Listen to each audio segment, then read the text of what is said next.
Bismillah. So I was browsing my bookshelf and I found a book that is more poignant today. I mean, it's poignant every day, but especially with what's going on in the Middle East, especially what I hear some black pundits saying online in the news.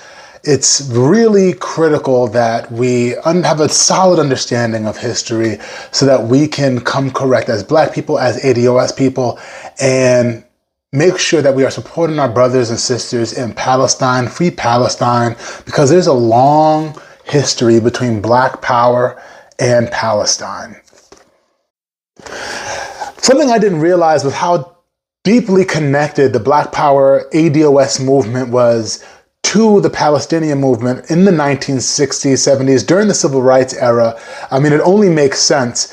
And one of the things that took me by surprise was it was so interconnected.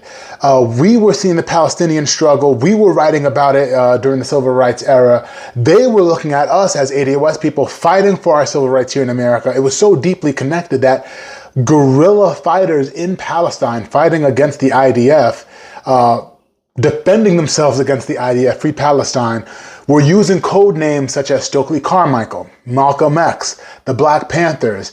That's how closely connected it was. We saw them, they saw us.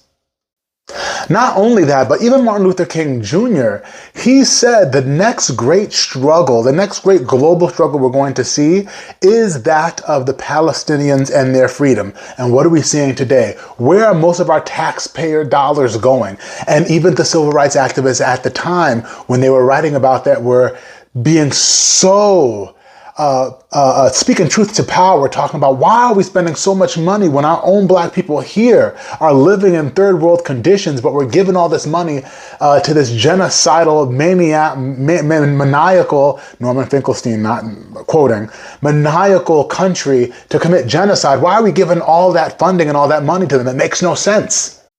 And one of the last things I'm going to touch upon here, which I also found interesting in the book, and I'm going to make a longer video about this in my next racial puberty video, check it out.